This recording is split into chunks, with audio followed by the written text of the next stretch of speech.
Então, a gente vai continuar o módulo de eumintos nematóides de transmissão ativa e o objeto, então, dessa apresentação é falar um pouco sobre um verme que é muito importante em saúde pública, que é os Strongyloides stercoralis.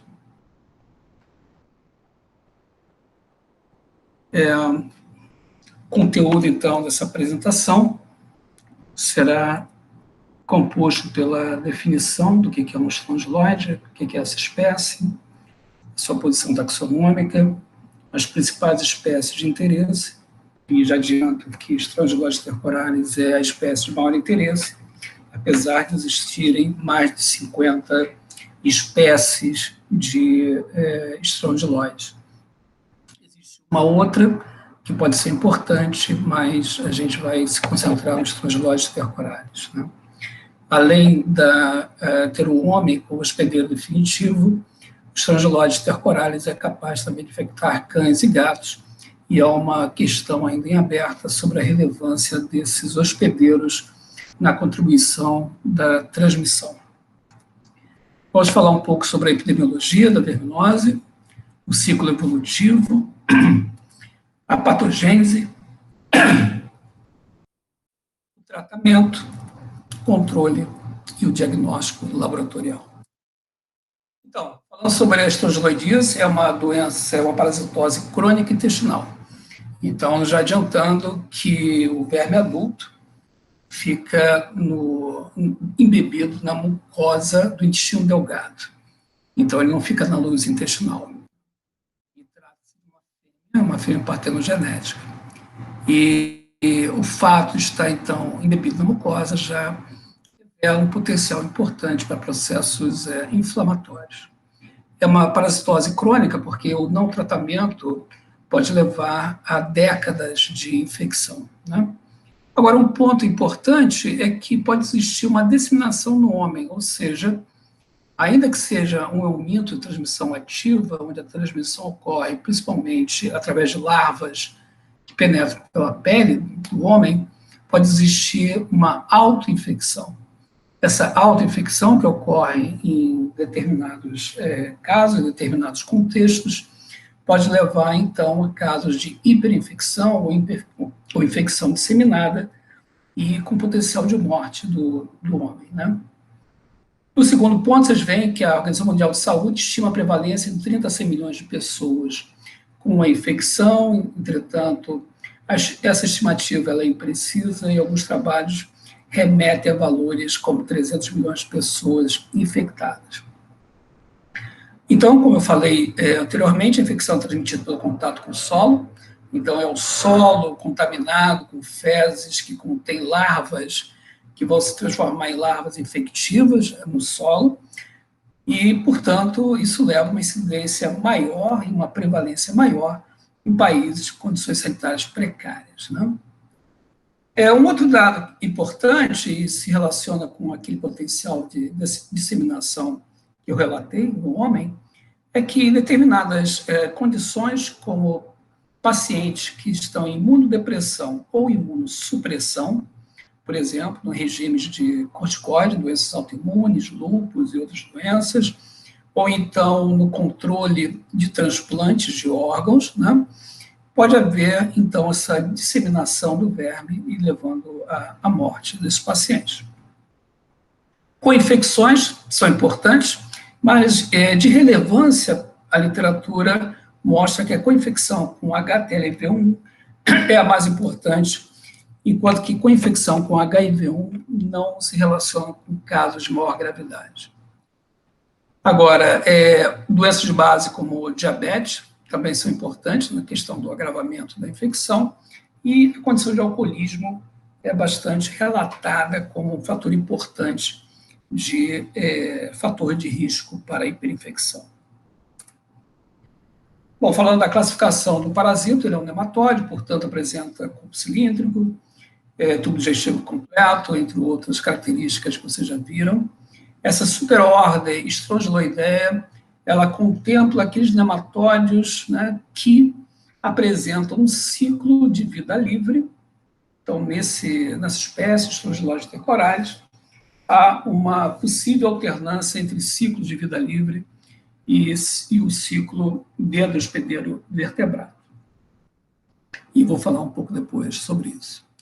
A ordem é a Habchitorida, que compreende aqueles vermes que apresentam dentro do ciclo, ou na forma adulta, um esôfago do tipo rabditoide.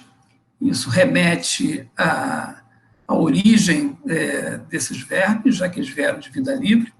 E o esôfago rabditoide é o esôfago prevalente em nematóide de vida livre, que compreende, então, uma adaptação à ingestão e à alimentação da microflora do solo. A família Strongyloididae, então, é essa dos estrongiloides, que apresentam, então, esse ciclo de vida livre e de parasitário, e a espécie que a gente vai falar, Strongyloides stercorates. Bom, aqui vocês estão vendo um mapa que mostra, então, a prevalência, isso são dados retirados do trabalho da Ploy's Neglect Disease, e vocês podem ver aqui que o Brasil apresenta, então, a prevalência estimada entre 11% a 20% da população, quer dizer, bem alta, né? Não é mais alta do que outros países que apresentam mais 71%, entre 31% e 70%.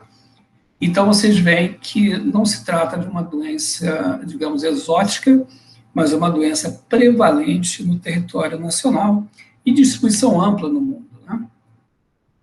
Agora, se a gente imagina como é a dinâmica dessas infecções em virtude dos grandes problemas mundiais, contextos relacionados a guerras, ou então a grandes crises econômicas, a gente vê nesse quadro que, em populações de refugiados e imigrantes, portanto, vindo dessas áreas de profundo estresse social, a população imigrante, tanto no Brasil como Canadá, Estados Unidos, né, mostra uma prevalência entre 31% a 70%. Né? E, obviamente, a gente tem ideia desse quadro, analisar esse quadro é importante para medidas de saúde pública. Mostra, mais uma vez, a questão da dinâmica da infecção, da dinâmica da prevalência, da incidência entre vários grupos de população no mundo. Essa tabela foi tirada no artigo também na Ploy's Neglect Disease, e ela mostra um resultado de uma meta-análise, ou seja, uma análise de casos já publicados, casos controles estudados, e reflete a conclusão sobre a incidência de estrongiloidíase em pessoas ou grupos com alcoolismo. E vocês veem aqui que o resultado dessa meta-análise mostra que por volta de 6,69% dos casos apresentam, então, estrongiloidíase. Bom, o ciclo evolutivo é um ciclo complexo, e eu vou começar descrevendo, então, cada um dos componentes por parte. Eu vou começar, então, com essa fêmea parteноgenética, tem o tamanho de 2,5 milímetros, ela é parasita por excelência. Ou seja, a fêmea parteноgenética não consegue executar a sua reprodução, se alimentar, se não for no hospedeiro vertebrado, no caso no homem, se não for dentro da mucosa intestinal. E é relevante falar, como sendo partenogenética, a recombinação mitótica que ocorre nessa fêmea pode gerar, então, gerações de progênie contendo conteúdo cromossomal distinto e de relevância trissomias do cromossoma X, ou 2X, ou 1X. E, de acordo com a geração dessa progênie, as larvas que saem dessa fêmea partenogenética vão ter destinos distintos. Ela é 3X, em termos da trisotomia, né, do cromosoma X. Os ovos eclodem praticamente dentro dela, então uma larva rabditoide, aqui, né, isso aqui é uma fresco de um campo, né, de um exame de fezes. Essa larva rabditoide, então, está na luz intestinal, então eclode e vai para a luz intestinal. fêmea partenogénica está dentro da mucosa intestinal. E essa larva rabditoide, quando é carreada, então, pelo solo, se transforma em larva filarioide, né? Isso pode levar 2 a 3 semanas e é controlado por níveis, né, de hormônio do tipo receptor nuclear e outros fatores de sinalização que estão sendo mapeados. Então, essa larva rabditoide, lembra que eu falei no outro slide, ela apresenta o esôfago rabditoide. Apresentando o esôfago rabditoide, ela é capaz de, por semana, se alimentar da microflora do solo. Entretanto, quando ela se transforma em filarioide, ela não é mais capaz de realizar esse tipo de alimentação, e aí, então, realiza-se uma gliconeogênese, e essa larva filarioide, ela tem que penetrar no hospedeiro vertebrado, ela apresenta, então, determinadas adaptações que viabilizam essa penetração no hospedeiro vertebrado, dando origem, então, a uma larva filarioide. Ok? Então, a gente está falando de larvas rabditoides que são 3x, como é a fêmea partenogenética. Esse é o chamado ciclo indireto, ou ciclo, quer dizer, o ciclo direto, desculpa, ou o ciclo que passa, né, pelo solo.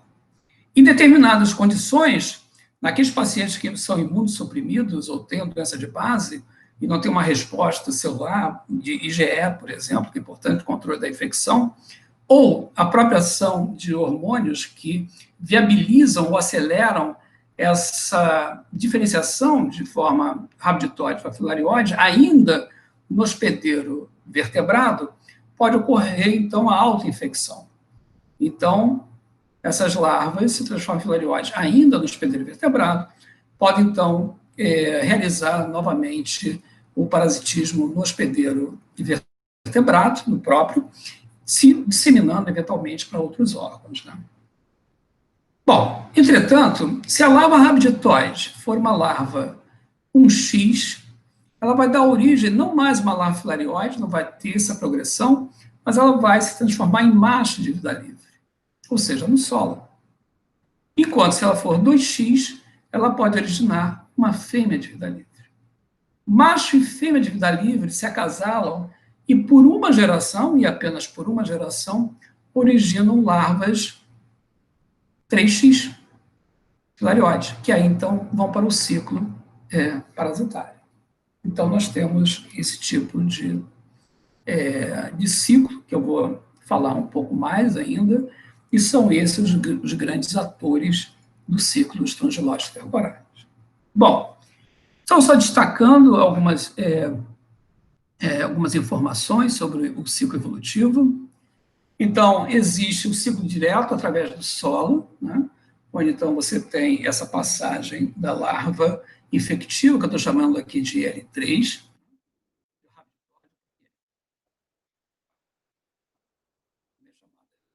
e L3. Existe, então, o ciclo indireto, com a participação de macho e fêmea de vida livre, né, como eu falei. Né. As larvas infectivas L3 são sempre partenogenéticas, né? Isso é resultado, então, de uma recombinação mitótica e apresenta, então, essa trissomia do cromossomo X.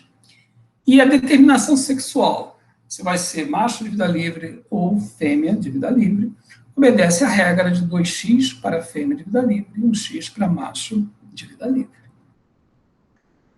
Então, aqui vocês estão tendo um quadro sobre as possibilidades existentes no ciclo evolutivo, né?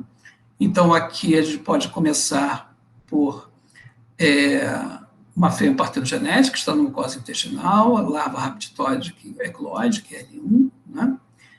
Ela, então, vai no solo sofrer uma equidise, quer dizer, uma muda para L2, que é a transitória, e se diferencia para L3, que é a infectiva filarioide, e aí, então, penetra pela pele do hospedeiro, realiza o ciclo de Lois, e aí, então, você tem a infecção.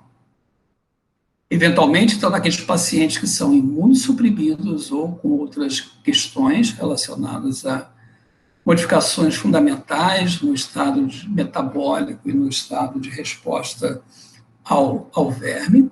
Essas larvas L1 ainda dentro do hospedeiro se transformam em L3 e realizam, então, uma autoinfecção novamente, fazem um ciclo de Lois e pode se alojar em vários órgãos, né? E aqui, então, você está vendo o destino daquelas larvas, que são 1x ou 2x, que aí vão dar origem, né, a fêmea e macho de vida livre, e aí, então, essas larvas que se originam desse acasalamento vão infectar o homem. Aqui embaixo vocês têm a fêmea partenogênética, macho de vida livre, fêmea de vida livre. Aqui está representado um típico esôfago rabditoide, dessas larvas rabditoides, que apresenta, então, essa dilatação, uma constrição e uma dilatação na região da cárdia, que começa o intestino, e o esofilariode, que é claviforme e que, então, é um marcador de uma larva pré-adaptada ao parasitismo. Bom, alguns aspectos relacionados ao ciclo evolutivo. Então, só estressando que a fêmea partenogênética é a única forma adulta encontrada no hospedeiro vertebrado, na mucosa intestinal.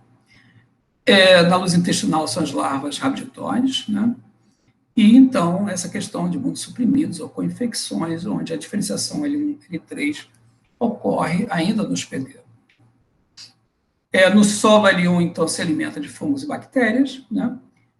Hormônios, né, que emergem durante essa transição são importantes, daqueles hormônios do tipo receptores nucleares são importantes para a diferenciação. E aqui eu falo, mais uma vez, que a L3 não se alimenta, e aí, então, elas se reativam quando em contato com o hospedeiro vertebrado. Reativar, no caso, significa que elas têm um metabolismo mais acentuado, elas vão migrar em direção ao hospedeiro vertebrado no solo, de acordo com alguns fatores. Por exemplo, existe um gradiente térmico que é difundido a temperatura do hospedeiro até a região, né, onde estão as larvas, e ela percebe essas mudanças de temperatura. Os receptores já foram mapeados. E, de maneira importante, substâncias químicas voláteis que são emanados do hospedeiro vertebrado e que são muito parecidos com as mesmas substâncias que atraem insetos hematófagos, também direcionam a larva. Uma coisa importante é que a gente tem que pensar o verme também como um organismo que, no seu tubo digestivo, apresenta também uma microbiota. Obviamente, existe toda a questão do intestino do homem, a microbiota ser, de alguma maneira, alterada por conta do parasitismo, né, por determinados vermes, por exemplo, isso está bem estabelecido. Mas o que emerge agora na literatura é que modificações da microbiota dentro do próprio hospedeiro, dentro do próprio verme, pode levar a modificações importantes quanto ao seu comportamento. Bom, então, a gente vai falar um pouco agora sobre a patologia da estrangeloidíase. Existe a fase de migração cutânea, ou seja, essa penetração ela sofre uma reação, né, do hospedeiro vertebrado, e existe, então, a migração de um filtrado celular a uma liberação de histamina, né, por conta, então, do dano que ocorre nas células e libera, então, histamina. E, uma vez que essa parte da infecção ocorre, a emergência do ciclo de Lois, onde as larvas, então, vão para o coração direito, pulmão, realizam uma muda. A questão da tensão de oxigênio é importante fator para que ocorra essa muda, e então elas são deglutidas e sendo, né, larvas, dando origem, então, a fêmeas partenogenéticas que ficam, então, na mucosa intestinal, né? O parasitismo ele pode ser assintomático por anos, quer dizer, boa parte da população infectada não apresenta sintomas, mas se apresenta alguma doença de base, ou então sofre transplante ou outras alterações, então você pode ter casos severos da infecção. Então, existe dois conceitos, quer dizer, uma hiperinfecção resultante, então, da autoinfecção interna ou externa. Autoinfecção interna significa que aquela larva que se diferenciou dentro do hospedeiro e estando no intestino, ela vai, então, realizar o ciclo de Lois, né, penetrando pela circulação, fígado, etc. E a externa significa que essa larva, então, na região perianal, ela volta, né, penetra, então, no tecido cutâneo, e aí realiza, então, a autoinfecção. Então, essa hiperinfecção, quer dizer, os vermes afetados, os órgãos afetados são principalmente intestino e pulmão, né? E aqui é um dado importante: estima-se que 85% dos pacientes com hiperinfecção cursam para a morte. Então, isso é bastante sério. Eu abro aqui um parênteses, que há alguns trabalhos, por exemplo, trabalhos na Espanha, que relatam pacientes que sofreram transplante de fígado, estavam livres da infecção, mas o fígado não estava livre da infecção, e aí, então, os pacientes, apesar de terem recebido o fígado novo, né, eles tiveram a disseminação das larvas contidas no fígado que eles receberam e a morte, então, do paciente. Essa é uma das opções. Obviamente, se não há o controle através de métodos adequados para a infecção, para detectar a infecção, os casos de infecção eles podem surgir de maneira bastante séria em determinadas condições. Chama-se infecção disseminada a infecção que ocorre, então, no sistema nervoso. Há relatos, então, de meningites, né, importante, fígado e outros órgãos, né. Uma coisa importante é, como a gente está falando de vermes que estão na luz intestinal e que passam, então, para a mucosa, para a circulação, elas realizam ou viabilizam o que se chama de translocação bacteriana, onde, então, produtos de bactérias da flora, por exemplo, LPS, e bactérias ganham, então, outros domínios, né, do hospedeiro, podendo levar a sepse. Isso é um caso importante. Nos casos de disseminada, parece ser importante também o uso de antibióticos e o controle das possíveis reações que ocorrem quando há essa translocação bacteriana. Então, aqui mostrando a migração cutânea, então você está vendo uns canaizinhos onde a larva está passando. Isso ocorre em algumas horas, pode persistir por alguns dias. E aqui, então, você vê uma endoscopia mostrando um sangramento, né, bem avermelhado, né, resultando da hiperinfecção. Isso no intestino do paciente. Esse corte histológico, então, mostra aqui as velocidades da presença dos vermes aqui. Essa questão do verme dentro da mucosa. E esse trabalho, ele mostra, então, a infecção no pulmão, que ocorre durante o ciclo de Lois. Aqui está relatando o quadro de um paciente com 48 anos, né, que apresentava um tumor, um carcinoma gástrico, e era tratado com quimioterapia, e o resultado desse tratamento levou, então, a um aumento da infecção. Então, aqui, né, o saco alveolar, aqui você está vendo verme, aqui hemácias, quer dizer, você tem um sangramento importante, e o verme aqui também presente, né? E no intestino também está claro essa questão do verme e do processo inflamatório que ocorre. Esse outro trabalho, ele mostra, isso foi um dado experimental, onde os autores procuraram enfocar a questão do uso de dexametasona e o agravamento da infecção. Então, você está vendo aqui no controle não infectado, você vê o neoparênquima pulmonar, o alvéolo preservado. Ele infectado tem infiltrado celular importante, com hemorragias. Aqui você está vendo uma parte do verme, tem mais hemorragia, e com a infecção e mais a administração de dexametasona, você tem, então, um quadro mais severo, aqui você vê o verme muito claramente, ou parte dele. Quando se realiza, então, estudos da mucosa intestinal, sabendo as velocidades preservadas, na infecção já tem uma certa erosão e um certo edema, né, dessas hemácias. Vocês estão vendo aqui corte do verme, com dexametasona, isso parece ser bem. Bom, o tratamento, a linha de frente do tratamento para os casos de hiperinfecção é a ivermectina, né? Se usa 200 microgramas por quilo, né? E o albendazol é para aqueles casos não graves, mas também pode ser utilizado para casos graves. Mas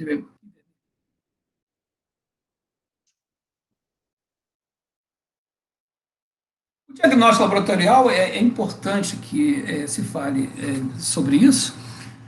Só existe um exame de fezes capaz de detectar as larvas. Lembra que a gente não está procurando mais ovos, está procurando larvas para o diagnóstico, né? E naqueles pacientes com forma disseminada, ou mesmo os pacientes com uma infecção assintomática, as larvas vão estar presentes. Então, o método de escolha é a pesquisa de larvas, o método de Berman é modificado por Moraes.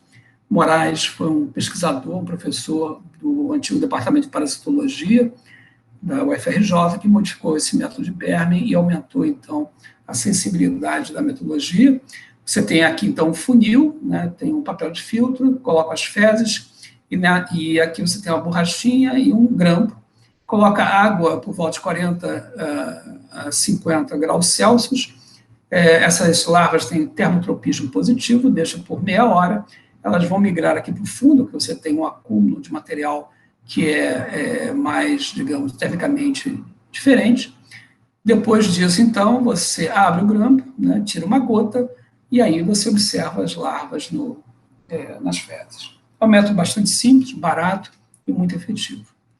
E métodos moleculares existem, quer dizer, o RT-PCR, procurando, então, né, o RNA presente nas fezes, ou então o PCR detectando o DNA do parasita. Aqui você tem um termociclador. Bom, espero que tenham gostado dessa aula e obrigado.